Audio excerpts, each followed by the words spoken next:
తెలంగాణ అమరవీరుల ఆశయ సాధన సమితి ఆధ్వర్యంలో మారోజు వీరన్న స్తూపం నుంచి గద్దరన్న సమాధి దగ్గర నిన్న రాత్రి ఇది ముగించిందో దాని సందర్భంగా ఈ విలేకరుల సమావేశం అనేది ఇక్కడ అమరవీరుల స్తూపం గన్ పార్క్ దగ్గర నిర్వహించడం. ఎందుకంటే ప్రభుత్వం ఏదైతే కమిటీ వేసిందో దాన్ని స్వాగతిస్తూ ఆ కమిటీలో 2 మహిళలను ఖచ్చితంగా తీసుకోవాలని డిమాండ్ చేస్తూ ఉన్నాం ఈ వేదిక ద్వారా అమరవీరుల సాక్షిగా.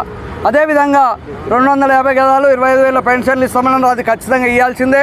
హెల్త్ కార్డు మరియు తెలంగాణ అమరవీరుల పత్రం, తెలంగాణ ఐడి కార్డు పత్రం ఇవ్వాలని మీకు ప్రభుత్వాన్ని, అదే విధంగా రేవంత్ రెడ్డి గారిని, కాంగ్రెస్ ప్రభుత్వాన్ని డిమాండ్ చేస్తూ ఉన్నాం. ఖచ్చితంగా నిజమైన ఉద్యమకారులందరికీ కూడా ఖచ్చితంగా వీళ్ళు 250 గదాలు పెన్షన్లు ఇవ్వాలి.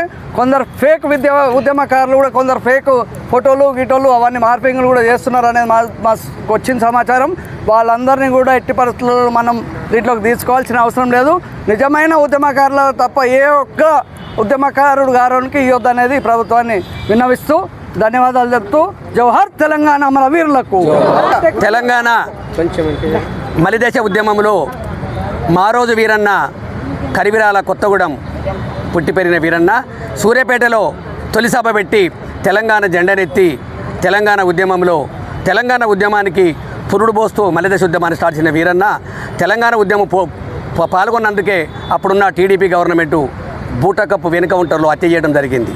ఆ వీరన్న చచ్చిపోయిన రోజు 16వ తారీఖు కాబట్టి అదే వీరన్న నుంచి అదే మలిదశ ఉద్యమాన్ని గజ్జగట్టి పల్లె తిరిగి ప్రజా ఉద్యమాలు చేసిన గద్దరన్న అమరుడు వరకు ముగింపు చేయాలని తెలంగాణ జాతిపిత గద్దరన్న వరకు మా ర్యాలీ కొనసాగింది.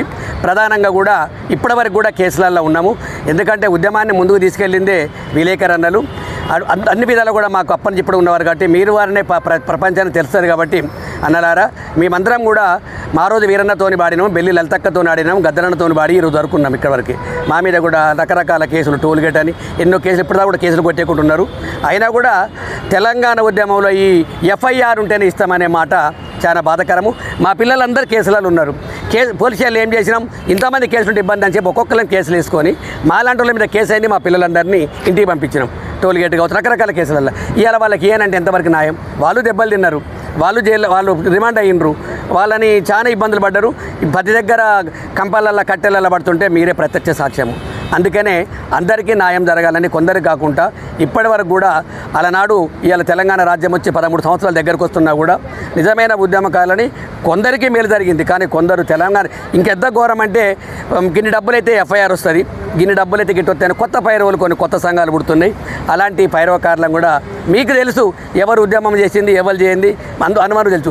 అసలు తెలంగాణ ఉద్యమాలు ఎక్కడ కనపడిన వాళ్ళు కూడా మేము తెలంగాణ ఉద్యమాన్ని మలిదశ ఉద్యమం స్టార్ట్ అయినప్పుడు కేసీఆర్ గారు రాకముందుకే వరంగల్లో సభ పెట్టినప్పుడు కావచ్చు, ఆలేరు సభ కావచ్చు, సూర్యాపేట సభ కావచ్చు, పాటలు పాడి ఇంటికి పోతూ ఎన్కౌంటర్ చచ్చిపోయారు కళాకారులు వరంగల్ జిల్లాలో 2 దుక్కుల్లో. అలాంటి కుటుంబాలను పలకరించిన లేరు, ఆ కుటుంబాలను మందలించిన లేరు. ఇయాటి వరకు వాళ్ళకు రూపాయినర చెందలేదు.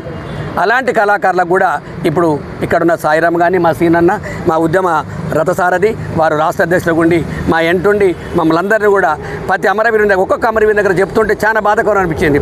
వాళ్ళ పేరు బయట ప్రపంచానికే తెలియకుండా జరిగింది. అయినా కూడా ఇప్పటికైనా గవర్నమెంట్ వారు నిజమైన ఉద్యమకారులని, నిజమైన వాళ్ళందరినీ ప్రతి ఒక్కరు తిప్పలబడ్డాం. ప్రెస్ వాళ్ళు కావచ్చు, డిపార్ట్మెంట్ వాళ్ళు కావచ్చు, డాక్టర్లు, లాయర్లు, ఒరిజినల్ వాళ్ళని చూడండి. తెలంగాణ వాళ్ళ మీద దాడి చేసిన వాళ్ళని, తెలంగాణ వాళ్ళని కొట్టిన వాళ్ళని, తిట్టిన వాళ్ళని మీ పదవులలో పోయిన గవర్నమెంట్ అదే పని చేసింది. ఈ గవర్నమెంట్ చేతాలు చేయకుండా నిజమైన ఇప్పుడు ఒక తండ్రి చైర్మన్ ఇచ్చారు పెద్ద ఆయనకు. ఆ పెద్ద ఆయన తెలంగాణ ఉద్యమకారులు తెలియదు. ఆయన ఎప్పుడు తెలంగాణ ఉద్యమాన్ని ఉన్నోడు కాదు. ఏ గవర్నమెంట్ ఉంటే ఆ గవర్నమెంట్ కాడు ఉండి ఆ నామినేట్ పదవి చూసుకుని తినడానికి ఆయనకి ఏం తెస్తారు? ఇప్పుడు ఈయన చంద్రన్న కొడుకు ఆయనకి ఎరికానా? ఈయన చరిత్రపరి చంద్రన్న కొడుకు ప్రసాద్ ఎవరికి ఎరక? ఈ సీనాన్ని ఎరికానా?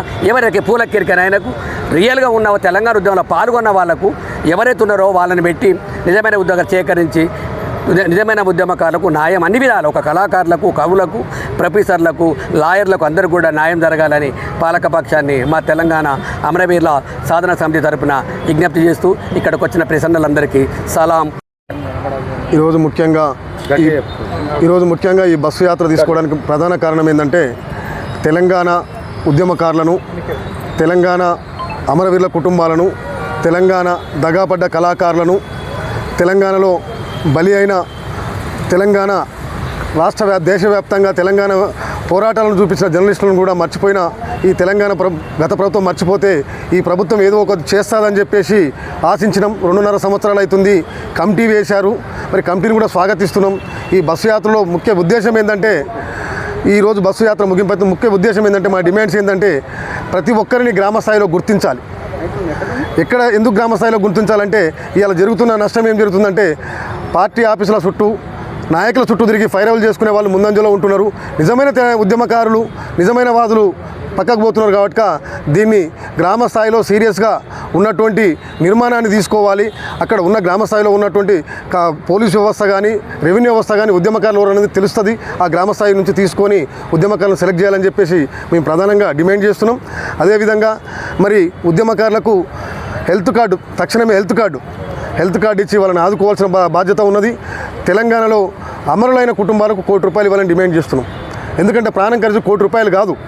ఇలా ఎంతోమంది తెలంగాణకు సంబంధం లేని వాళ్ళు మరి ఎన్నో రకరకాల దోపిడీలు చేసి, కుంభకోణాలు చేసి 1000 కోట్లు సంపాదిస్తున్నారు. తెలంగాణ ఆత్మ బలిదానం చేసుకున్న వాళ్ళు ₹1 ఇస్తే నష్టం ఏందని చెప్పేసి తెలంగాణకి ఏమైనా ఆర్థిక నష్టం వస్తుందా? 1200 కోట్లు, 1200 మంది మీరే అంటున్నారు కదా, 1200 కోట్లు ఇస్తే నష్టం వస్తున్నదా?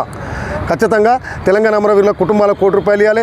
తెలంగాణ ఉద్యమకారులను ఆదుకొని ఆ 250 గజాలు కాకుండా తెలంగాణ ఉద్యమకారులకు మరి వాళ్ళు హెల్త్ కార్డు ఇష్యూ చేయాలి, వాళ్ళకు పెన్షన్ ఇష్యూ చేయాలి. అన్ని రకాలుగా తెలంగాణ ఉద్యమకారులను ఆదుకోవాలి. ఇప్పటికే చాలామంది చనిపోయి ఉన్నారు. వాళ్ళ కుటుంబాలను కూడా గుర్తించి ఆదుకుంటే ప్రత్యామ్నాయం జరుగుతుంది. ఇంకొక విషయం మేము ప్రధానంగా చెప్పదలుచుకుంది ఏంటంటే, అయ్యా రాష్ట్ర ముఖ్యమంత్రి గారు ఇక్కడ ఉన్న పాలక వర్గాలకు దండం పెట్టి చెప్తున్నాం. గతంలో ఏం చేసిరో ఏం చేయలేదో మాకు తెలియదు, ఎన్ని విగ్రహాలు పెట్టారో మాకు తెలియదు. కానీ ఇకనైనా తెలంగాణ సొమ్ముతోటి పక్కుల విగ్రహాలు పెట్టొద్దని మేము రిక్వెస్ట్ చేస్తున్నాం. ఎందుకంటే మాకు బాధ అనిపిస్తుంది. తెలంగాణ రాకముందు అదే పోరాటం, తెలంగాణ వచ్చినాక కూడా ఇదే పోరాటమా? ఎందుకు విగ్రహాల పంచాయతీ పెట్టి ప్రభుత్వ పనులను పక్కకు దారి పట్టిస్తున్నారు? ఉద్యమకారులు చేస్తున్నారు, ఆయన విగ్రహం పెడుతున్నారు కానీ ఎట్ట పెడుతున్నారని లొల్లి పెడుతున్నారు. అసలు కథ మర్చిపోతున్నారు. అభివృద్ధి లేదు, డెవలప్మెంట్ లేదు. ఏమైనా తెలంగాణ ఉద్యమకారులను ఆదుకోవాలనేది ఒక డిమాండ్, కానీ కతిమగా ఎక్కడ పోయింది? ప్రభుత్వ వ్యవస్థ ఏం చేస్తున్నది? ఖచ్చితంగా మేము ప్రధానంగా డిమాండ్ చేస్తున్నాం. మా రామరెడ్డి అన్న గారు ఉన్నారు, మా బుల్లెట్ వెంకన్న, మా సీనన్న, మా వనితక్క, వీళ్ళందరూ మా యాత్రలో పాల్గొన్నారు. వీళ్ళందరికీ ధన్యవాదాలు చెప్తూ ఈరోజు ముగింపు సభ. ఖచ్చితంగా రాబోయే రోజుల్లో ప్రధానంగా ఈ ఉద్యమకారులను ఆదుకునే బాధ్యత కాకుండా తెలంగాణలో పక్కుల బొమ్మలు పెట్టొద్దని రిక్వెస్ట్ చేస్తున్నాం. జై భీమ్, జై తెలంగాణ. అమరవీరుల సాధన సమితి ఆధ్వర్యంలో నిర్వహించినటువంటి ఈ బస్సు యాత్ర కరివిరాల కొత్తగూడెం కామ్రేడ్ మారోజు వీరన్న స్తూపం దగ్గర నుంచి వెళ్ళి ఇది ప్రారంభమై సూర్యాపేట, నకరేకల్లు, నల్లగొండ, మునుగోడు, చండూరు, ఇబ్రహీంపట్నం నుంచి ఇక్కడికి చేరుకున్నది. అయితే ప్రధాన అంశంగా ఈ యాత్ర ఏదైతే తెలంగాణ రాష్ట్ర సాధన కోసం పోరాటం చేసి అసువులు బాసినటువంటి 1200 కుటుంబాలని కాపాడవలసిన బాధ్యత కూడా ఈ రాష్ట్ర ప్రభుత్వానికి ఉన్నది. అందులో భాగంగానే మొట్టమొదటిసారిగా ఈ రాష్ట్రంలో మహిళల పోరాటాలు ఉన్నాయి. గత ప్రభుత్వం కానీ మహిళల పోరాటాలను పట్టించుకున్నటువంటి దాఖలాలు ఎక్కడా లేవు. ఏదైతే ఈ రాష్ట్ర సాధన కోసం రాష్ట్రం ఏర్పడాలని అనుకున్నామో అప్పటి నుండి ఉమ్మడి నల్గొండ జిల్లా సూర్యాపేట నుండి హైదరాబాదుకు తెలంగాణ ఆడబిడ్డల పాదయాత్ర నిర్వహించడం జరిగింది. ఆ ఆడబిడ్డల పాదయాత్ర కేవలము ఈ పుస్తకాలకు పరిమితమైంది. ఈ పాదయాత్రలో ఒక 500 మంది మహిళలు పాల్గొన్నారు. చదువు రానటువంటి నిరుపేద మహిళలు, కూలీ నాలీ చేసుకునే మహిళలు, రోజువారీ కూలీ తెచ్చుకుంటేనే బతికే మహిళలు పాల్గొన్నారు ఈ పాదయాత్రలో. దానికి సంబంధించినటువంటి పాదయాత్ర రథసారథిగా నేనున్నాను. నేను ఒక వికలాంగురాలిని. ఇది గవర్నమెంట్ ఇచ్చినటువంటి సర్టిఫికేట్. నేనేమంటున్నానంటే ఈ రాష్ట్ర ప్రభుత్వము ఏదైతే మహిళల ఉద్యమాలను ఎక్కడ గుర్తించినట్టుగా లేదు. దీన్ని మేము పూర్తిగా వ్యతిరేకిస్తున్నాము. గత ప్రభుత్వం లాగానే ఈ ప్రభుత్వం కూడా మోసం చేస్తుందా అని మేము అనుకుంటున్నాము. ఎందుకంటున్నామంటే గత ప్రభుత్వము జై తెలంగాణ అని వాళ్ళని క్యాబినెట్లో పెట్టారు. అసలు తెలంగాణ ఊసే తెలవనటువంటి పాట పాడనటువంటి వాళ్ళని ఏదైతే సారథిలో పెట్టారు. అసలు తెలంగాణ కోసం అరగోసపడుతూ అరెస్టులై అన్నీ పోగొట్టుకొని లాఠీ చార్జీలై కేసులై తిండికి లేక కుటుంబంలో మనుషులను పోగొట్టుకొని ఇవాళ అడుక్కుని తినే పరిస్థితి ఉద్యమకారులది ఈ తెలంగాణలో ఏర్పడిందని మేము బాధపడతా ఉన్నాం. అయితే ఇప్పుడు కూడా కాంగ్రెస్ ప్రభుత్వం వచ్చింది. ఈ ప్రభుత్వంలో కూడా ఒక కమిటీ వేశారు. దాన్ని స్వాగతిస్తున్నాం. ఎందుకంటే గత ప్రభుత్వం చేయలేని పని ఈ ప్రభుత్వం చేసింది, కమిటీ వేసింది. ఓకే, మేము స్వాగతిస్తున్నాం. కానీ ఉద్యమకారులను ఏ విధంగా ధృవీకరిస్తారు? ఎలాంటి ఉద్యమకారులను ధృవీకరిస్తారు నేను అడుగుతా ఉన్నాను. ఎందుకంటే వీళ్ళు ఏం చెప్పారు, 12 ఏదైతే అమరుల కుటుంబాలను చూస్తామో, తర్వాత వికలాంగులను చూస్తామో, తర్వాత కేసు అయిన వాళ్ళని చూస్తామని అంటున్నారు. నేను ఒకటే చెప్తా ఉన్నాను ఆ కమిటీకి, ఒక్క పూట పోలీసు వాళ్ళకి ఎదురుపోయిన పిల్లలు కూడా అరెస్ట్ అయ్యారు. కానీ నిరంతరం తెలంగాణ కోసం పోరాటం చేసిన వాళ్ళు కూడా కేసులు లేని వాళ్ళు ఉన్నారు, అరెస్టు కాని వాళ్ళు ఉన్నారు. అప్పుడు అరెస్ట్ అయ్యి వదిలిపెడితే ఇళ్లలో ఉన్నటువంటి వాళ్ళు ఉన్నారు. వాళ్ళ పరిస్థితి ఏంది, ఏ బేసిక్ మీద మీరు నిర్ణయం చేస్తారనేది మేము అనుకుంటా ఉన్నాము. ఏది ఏమైనా ఈ ఉద్యమకారుల నిర్ణయాన్ని ఏ విధంగా మీరు గౌరవించాలనుకుంటున్నారో నేనైతే ఒకటి అంటున్నాను. భారతదేశంలో స్వతంత్ర పోరాటం జరిగినప్పుడు ఆపకారులను సమరయోధులుగా గుర్తించింది, స్వాతంత్ర సమరయోధులుగా గుర్తించి ఉంది భారత ప్రభుత్వం. ఈ రాష్ట్రం, ఈ గడ్డ విముక్తి కోసం, ఈ రాష్ట్ర సాధన కోసం పోరాటం చేసినటువంటి ఉద్యమకారులను అందరూ కూడా తెలంగాణ సమరయోధులుగా గుర్తించాలి. మీరు ఏమి ఇచ్చినా ఇవ్వకున్నా ఉద్యమకారులందరూ నియోజకవర్గంలో 200 ఉంటారా 500 ఉంటారో సెలెక్ట్ చేయాలి.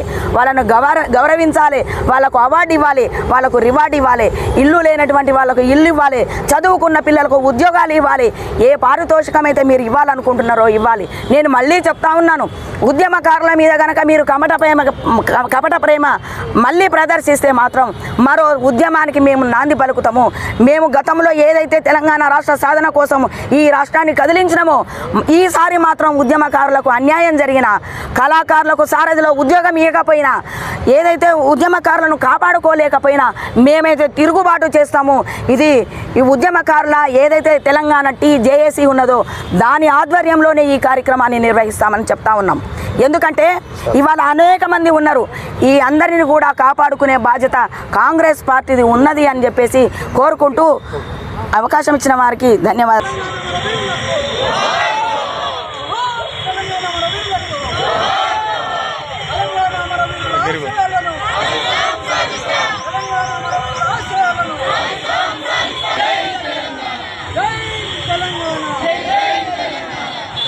తెలంగాణ మన వీరులకు